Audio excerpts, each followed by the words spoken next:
kemarin ini kami kembali melakukan RDP dengan PLN. Kami sampaikan pada saat itu bahwa ini nggak main-main.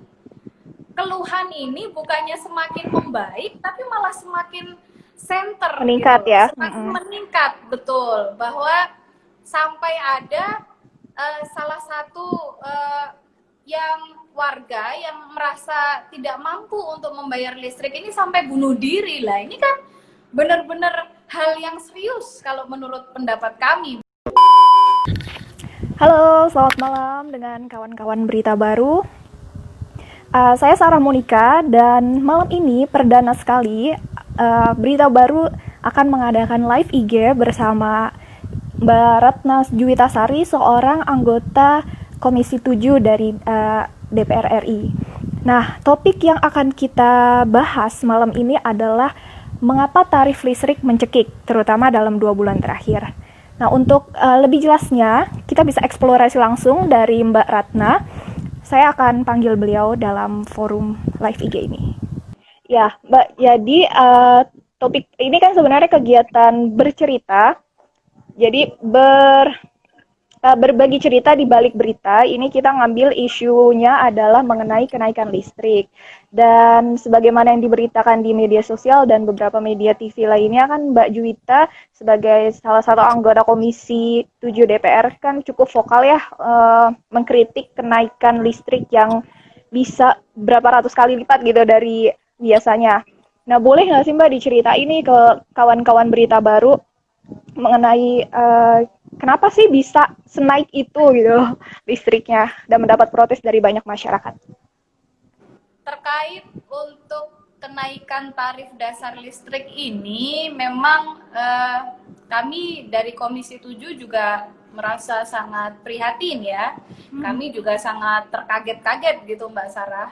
Karena seperti yang teman-teman udah tahu bahwa sejak bulan Maret gitu Presiden telah menerbitkan Perpres mengenai status darurat dari COVID-19 ini begitu.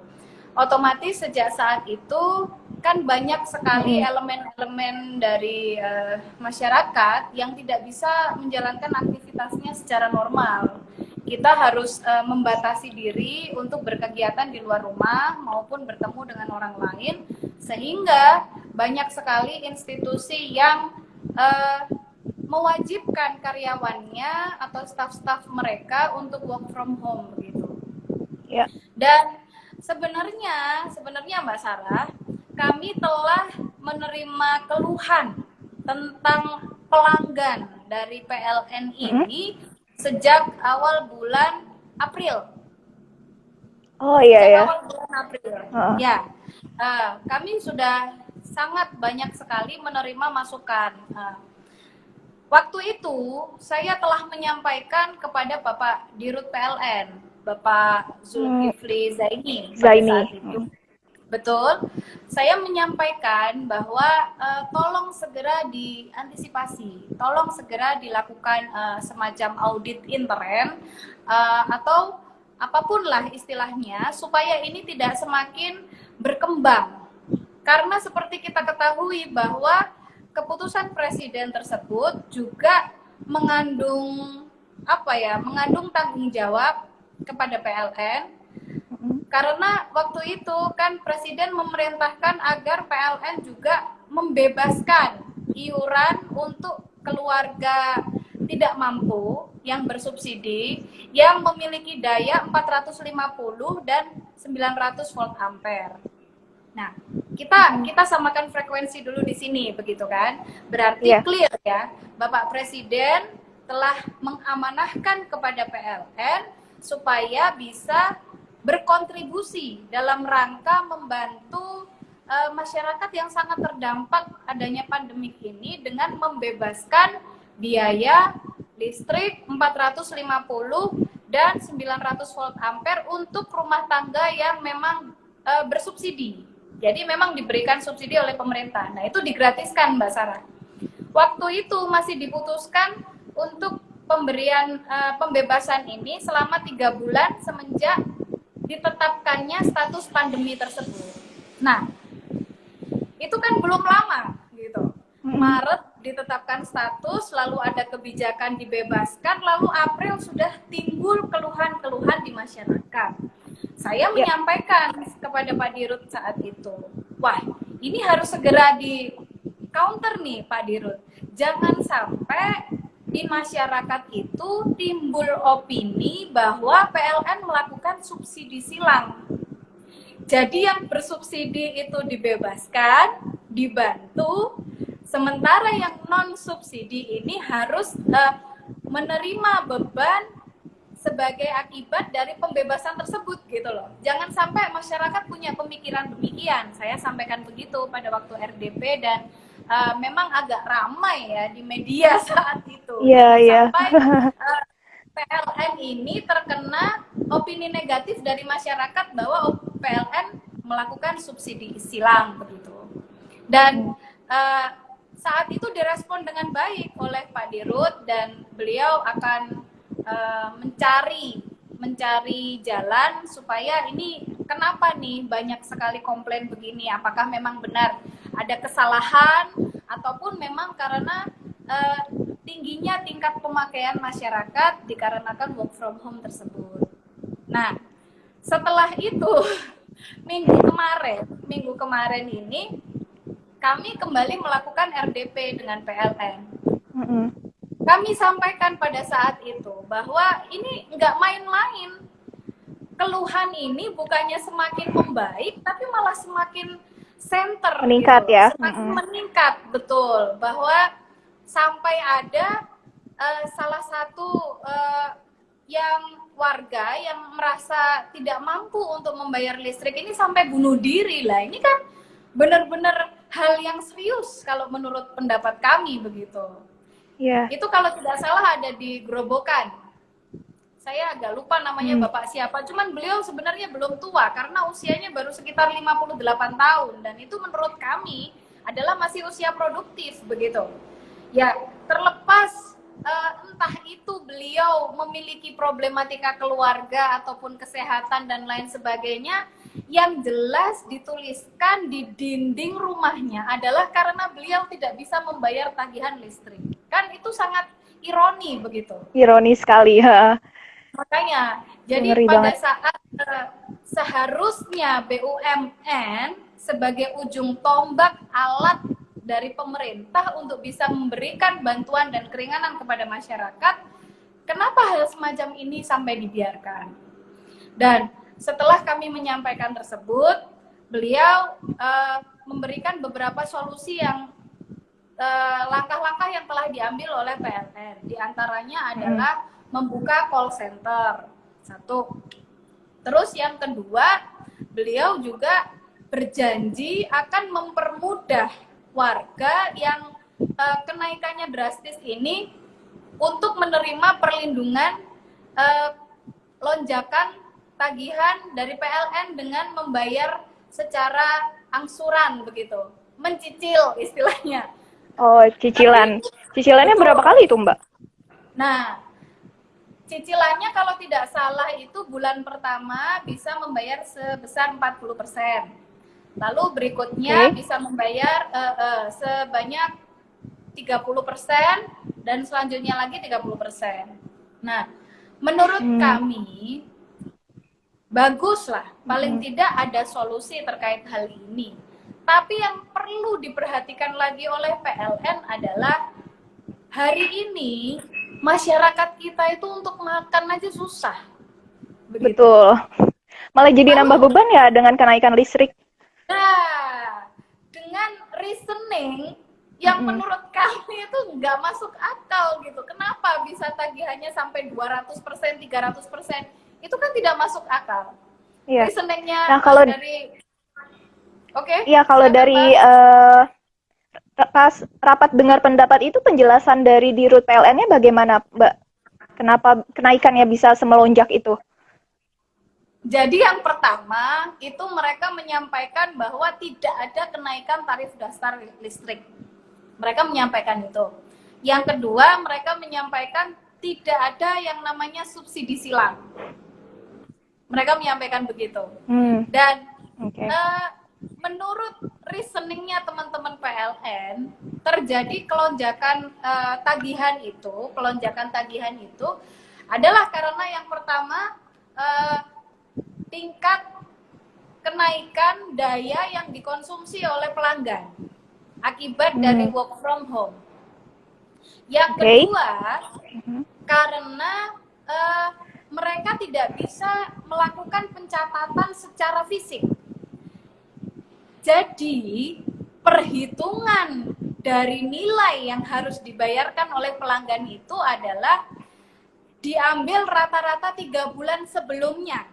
3 bulan pemakaian sebelumnya yang menurut Pak Dirut itu sudah lazim dilaksanakan di seluruh dunia.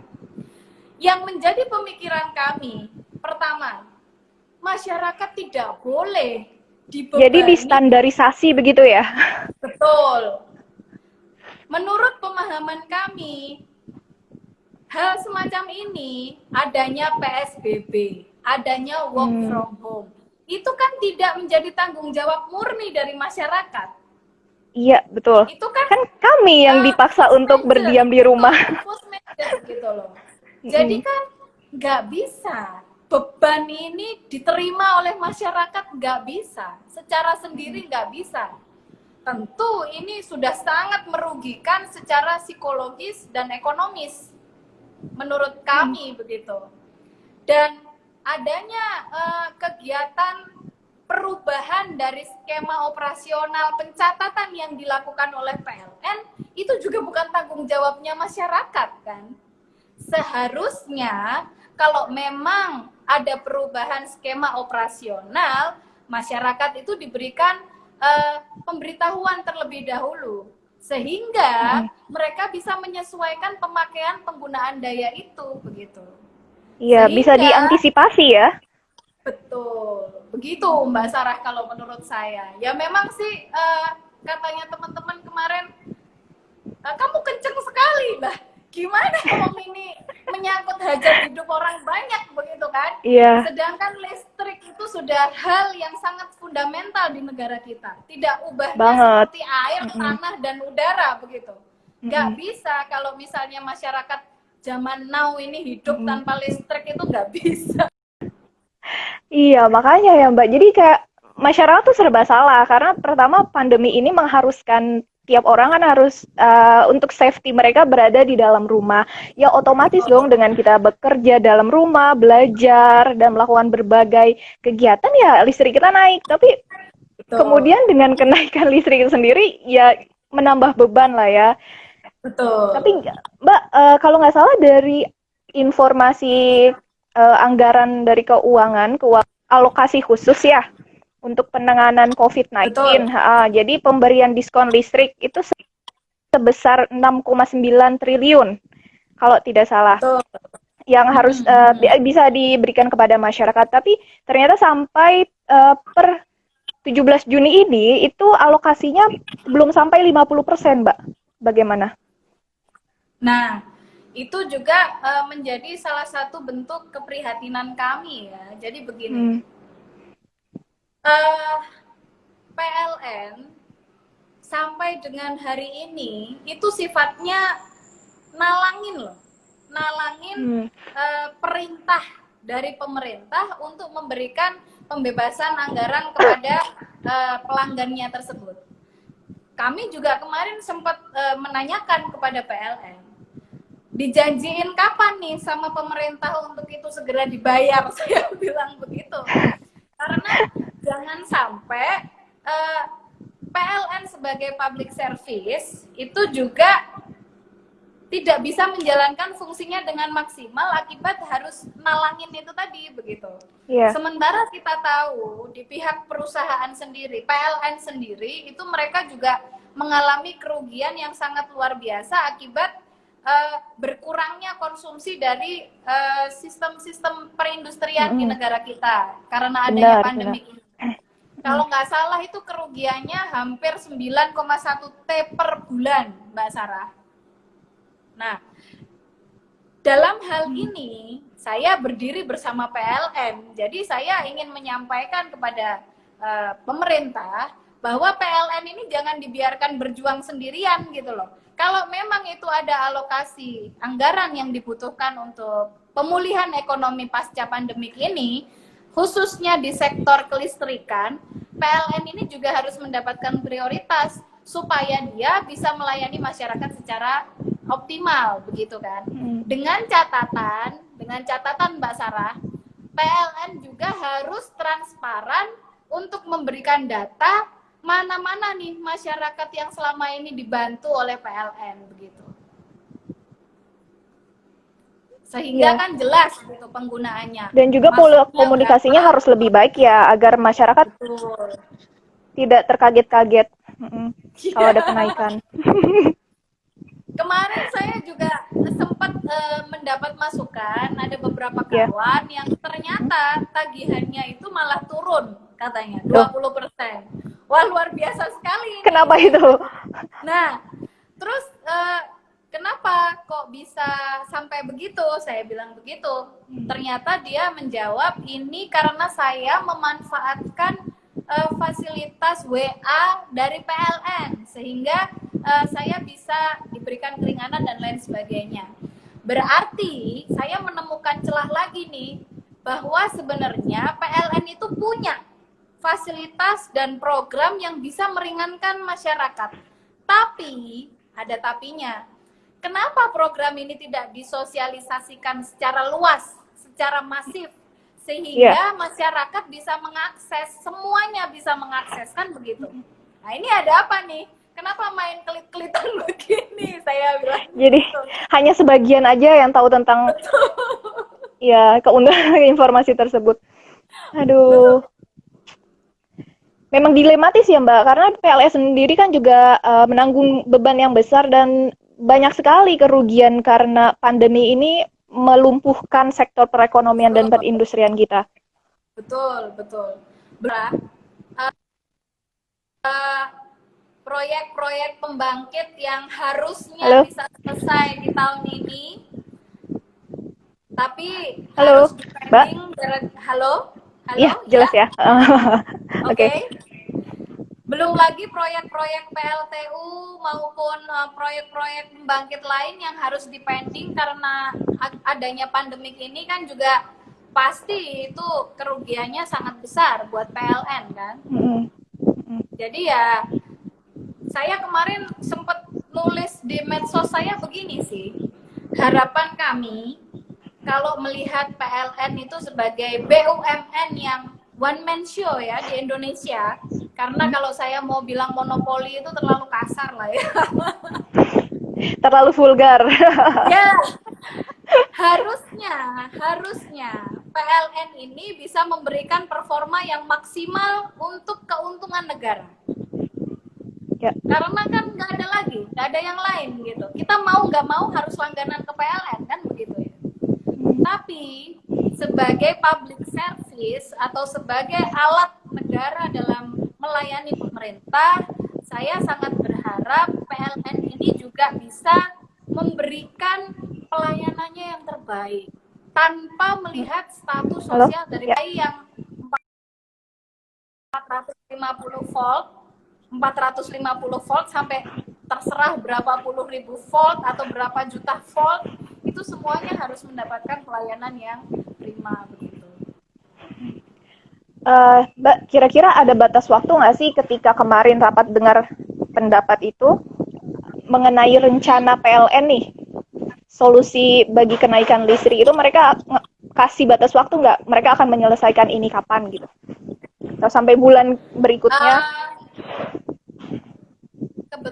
Kebetulan nih Mbak Sarah, waktu itu kami tidak memberikan tenggang waktu untuk rekan-rekan di PLN ya, karena seperti kita ketahui bahwa menyelesaikan permasalahan untuk mencatatkan meteran listrik aja mereka masih PR besar, apalagi harus menyelesaikan yang skema pembayaran dengan cicilan ini kan ya pasti harus butuh verifikasi, harus butuh approval dan lain sebagainya gitu. Cuman yang kami tekankan kembali bahwa mari kita lihat ini secara banyak sudut pandang, bahwa kita juga harus memposisikan diri sebagai PLN, oke. Tapi PLN juga harus melihat masyarakat pelanggan ini sebagai mitra strategis mereka. Coba bayangkan kalau muncul perusahaan kompetitor di Indonesia yang diizinkan oleh pemerintah. Lalu PLN ini mau apa? Begitu loh. Jadi sebenarnya pelanggan ini adalah poin yang sangat penting dalam skema perdagangan yang dimiliki oleh PLN. Jadi mari kita menempatkan pelanggan ini di tempat yang semestinya. Kita gunakan jalan komunikasi yang baik, kita perlakukan dengan sebaik-baiknya, sehingga masyarakat juga dengan senang hati mensupport adanya PLN gitu. Ini kebetulan ada pertanyaan dari Mas David. Saya bacakan ya. Jadi Mbak, tadi kan pemerintah berkomitmen untuk mengatasi masalah ini dengan membuka call center dan berjanji meringankan beban melalui pemotongan biaya yang melonjak. Selain itu, apakah ada lagi?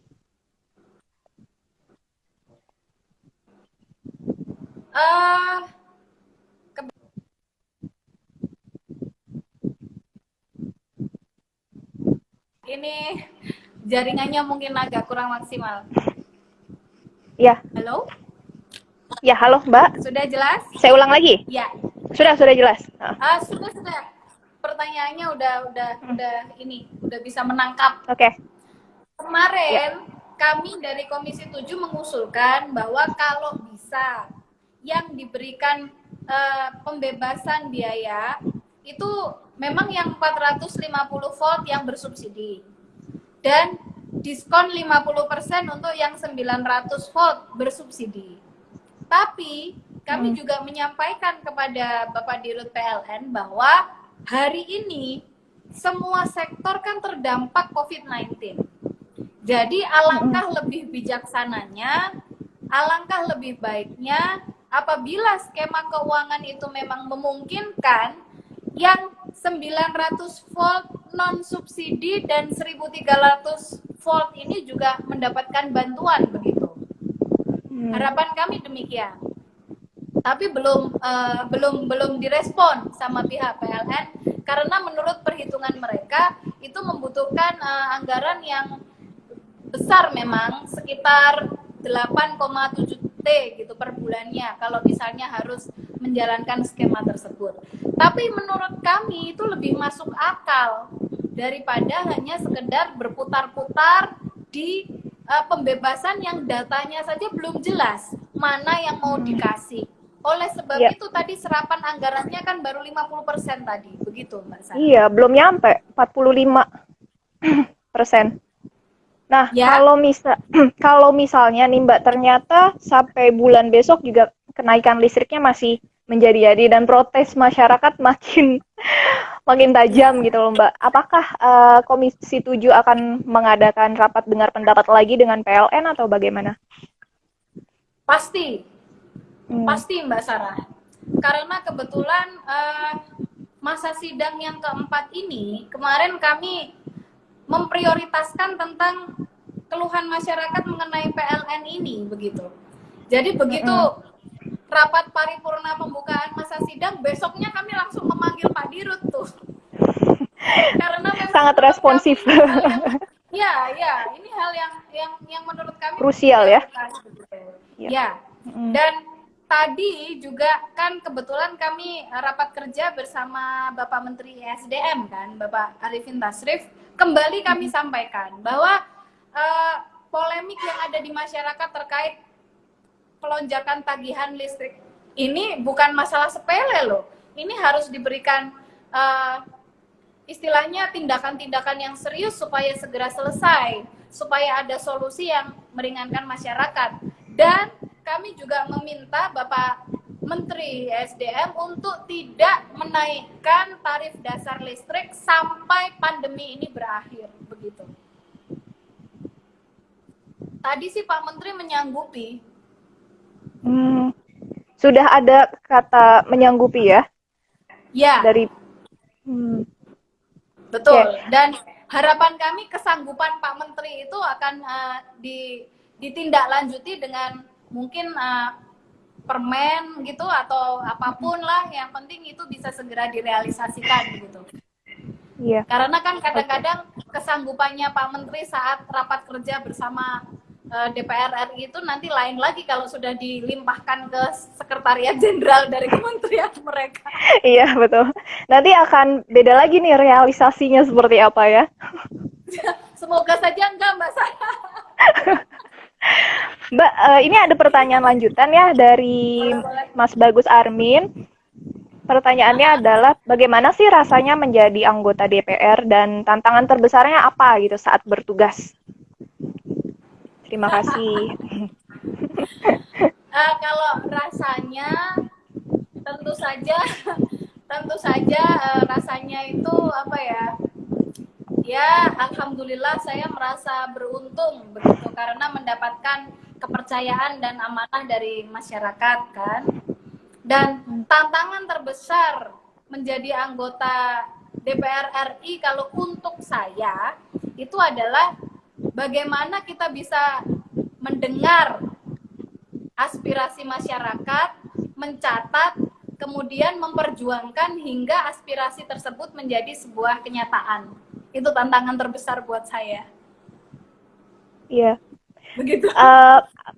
Selama ini bagaimana? Karena apakah semuanya terrealisasikan gitu harapan-harapannya? Banyak yang belum sih. Ya, banyak yang PR-nya. Ya, cuman alhamdulillah karena kami ini adalah kolektif kolegial begitu ya. Kami bukan pengambil keputusan, kami hanya mempersiapkan kebijakan begitu. Sehingga banyak sekali pihak-pihak yang telah membantu, terutama dari pemerintah maupun mitra-mitra kami, sehingga harapan-harapan masyarakat yang dititipkan kepada kami ini sebagian lah sudah ada yang terwujud gitu. Oh iya, oke. Terima kasih jawabannya Mbak Ratna. Mbak, kalau menurut Mbak Ratna sendiri bagaimana tentang new normal kita ini? New normal. Kalau pendapat saya, new normal itu adalah langkah yang terakhir memang yang sudah dipersiapkan oleh pemerintah dalam menghadapi pandemik ini. Kenapa saya bilang terakhir? Karena kita tidak tahu pandemik ini berakhirnya kapan, gitu kan? Kita tidak tahu pandemik ini kapan bisa selesai secara tuntas, itu kapan kita nggak ngerti. Sementara hari ini sudah sangat banyak sekali masyarakat yang tidak bisa menjalankan kehidupannya gara-gara adanya pandemik ini. Jadi kalau menurut pemahaman saya, new normal ini memang bagaimana kita bisa berdampingan dengan pandemik ini, namun tidak mengabaikan. Jadi berdampingan ya, berdampingan itu dalam arti sudahlah, hapus saja itu stigma-stigma tentang COVID-19 yang sangat membebani pasien yang terkena, begitu kan? Tapi tidak mengabaikan, itu berarti kita juga harus tetap mematuhi protokol COVID-19 yang sudah ditetapkan oleh pemerintah kan. Keluar rumah harus pakai masker, jaga jarak, sering cuci tangan, pola hidup sehat, itu emas gitu loh. Jadi kita harus bisa menjaga kondisi kita secara pribadi, keluarga, maupun lingkungan yang ada di sekitar kita, begitu. Mbak Ratna, ini ada pertanyaan lagi nih dari Mbak Syam. Bu Dewan di tempat kami, Lampung tuh sering mati lampu yang berdampak ke internet yang sulit diakses kuliah, jadi sering mengalami kendala. Lalu bagaimana dong kalau nanti PJJ, jadi pembelajaran jarak jauh itu pada saat new normal? Ya. Aduh. Memang Mbak Sarah, kami kayak gitu. Jadi semenjak ada permasalahan tentang listrik ini kami udah kayak call centernya PLN yang 1, 2, 3 gitu. Jadi turut mendengarkan berbagai keluhan ya. Ada yang sampai bawa tagihannya ke rumah saya segala. Serius? Maksudnya mau minta dibayarin itu Mbak? Jadi begini buat tadi Mas Syam, memang rasio Mbak Syam, Mbak Syam. Oh Mbak Syam, sorry. Untuk rasio elektrifikasi di Indonesia itu ada per perbedaan sudut pandang ya antara ESDM yang dalam hal ini PLN di dalamnya dengan kami sebagai anggota legislatif. Mengapa berbeda? Karena hari ini Mbak Sarah, PLN itu mengklaim bahwa sudah ada 99, sekian persen rasio elektrifikasi di seluruh Indonesia, termasuk daerah 3T, tertinggal, terdalam, terluar. Nah, kami nggak bisa menerima itu, karena kami kan orang daerah ya, terutama kawan-kawan saya yang ada di Indonesia Timur, Papua, Papua Barat, Sulawesi, itu nggak bisa menerima rasio elektrifikasi tersebut. Karena apa? Karena rasio elektrifikasi yang disampaikan oleh PLN itu tidak meliputi kualitas maupun kuantitas.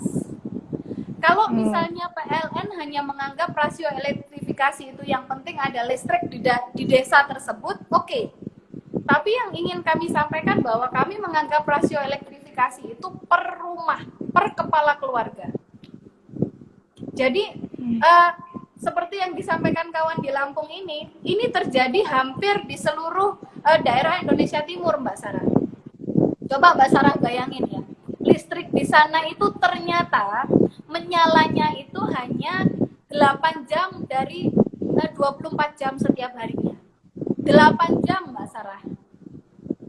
Itu kan sangat memprihatinkan kalau menurut pendapat kami gitu ya.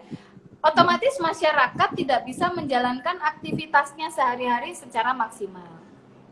Dan mungkin solusi yang bisa kami sampaikan kepada Mbak Syam yang di Lampung ini, bisa hal itu langsung disampaikan, dijelaskan kepada universitas yang tempat Mbak Syam menuntut ilmu. Karena mereka harus memahami bahwa tidak semua siswa didiknya itu menerima konsumsi listrik maupun wifi yang memadai untuk sistem pembelajaran jarak jauh. Dan itu harus menjadi evaluasi untuk setiap institusi yang saat ini memiliki ribuan mahasiswa ya. Jadi mereka tidak boleh menyamaratakan kondisi dari mahasiswa-mahasiswa tersebut. Begitu. Ya, memang sebenarnya juga harus ada evaluasi ya mengenai bagaimana sih metode pengajaran dan pendidikan di era new normal ini. Karena ya itu tadi yang dijelaskan oleh Mbak Ratna, dari kualitas dan kuantitas listrik kita aja berbeda di tiap daerah ya kan. Apalagi soal akses internet. Jadi jangan berpikir dengan Jakarta minded gitu yang wifi-nya lumayan kenceng. Enggak juga loh, di pinggiran Jakarta itu provider juga sering mati nyala. Jadi memang sangat sangat menghambat sekali proses pengajaran kita. Jangan kan yang level universitas, yang terutama yang level SMA atau yang SMP juga itu bermasalah ya, Mbak. Ya, betul sekali. Bahkan Mbak Sarah, kalau saya boleh cerita ya, di Kabupaten Tuban ini saja itu ada desa itu yang namanya Perunggahan Kulon, Mbak. Nah, itu gurunya itu harus door to door ke siswa. Karena di level pandemi SD, ini. Betul. Di level SD, Mbak Sarah, tidak semua wali murid memiliki handphone. Handphone aja mereka nggak punya, Mbak.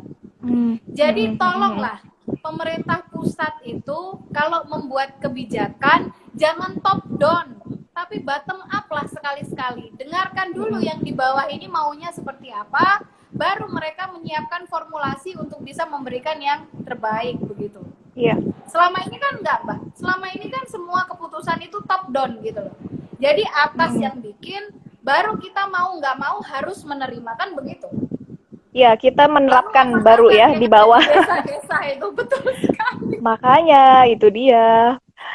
Padahal kan apalagi Indonesia ini sangat beragam ya Mbak, dari geografisnya, dari culture-nya, dari kehidupan ekonomi sosialnya aja sangat berbeda. Jadi memang tidak bisa distandarisasi itu kebijakan-kebijakan itu. Yes. Dan kayaknya sih pada akhirnya kembali lagi ke kreativitas si guru nih, bagaimana biar ilmunya tuh sampai. Kreativitas dan tanggung jawab begitu. Iya, betul. Karena banyak juga Kalau pengajar yang cuma ngasih saya tugas.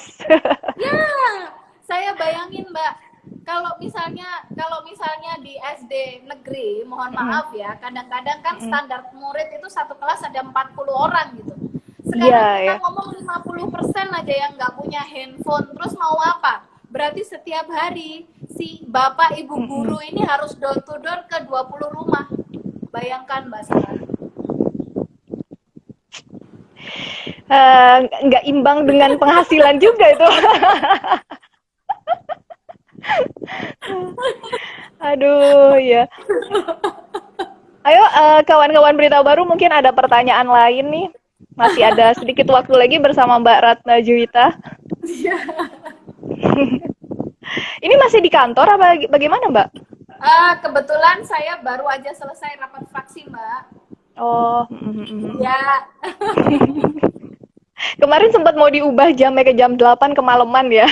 ya, Iya, heeh. Mbak, ya. kira-kira nih eh, untuk sebagai penutup, Mbak bisa cerita apa lagi gitu ke kawan-kawan berita baru? Jadi kalau saya secara pribadi sih ingin menyampaikan ke seluruh sahabat yang mengikuti bercerita ini bahwa pandemi ini memang ujian ya, ujian yang harus kita selesaikan secara bersama-sama begitu. Jadi jangan pernah merasa bahwa kamu yang paling sulit atau paling kesusahan, itu jangan pernah. Dan jangan pernah merasa bahwa uh, di masa yang seperti ini juga nggak ada yang peduli sama saya, itu jangan pernah. Karena di masa-masa semacam inilah empati kita diuji, kemanusiaan kita diuji, dan rasa syukur kita juga sangat diuji begitu. Bagaimana kita bisa menikmati setiap momen untuk hidup sehat ini, yang ternyata hal itu sangat mewah di masa-masa pandemi saat ini begini. Jadi saya ingin menyampaikan utamanya untuk yang muda-muda ya, jangan sampai kondisi semacam ini menghambat kreativitas maupun imajinasi kalian. Tetaplah sehat, tetaplah bersemangat, dan tetaplah produktif meskipun di rumah aja. Oke, untuk kawan kita baru, jangan lupa kita punya agenda bercerita lagi untuk Selasa depan. Tetap di jam yang sama, jam 7 malam. Dan tolong ajak teman-temannya juga untuk segera follow berita baru dan pantengin kami di Selasa malam bercerita. Terima kasih. Selamat malam.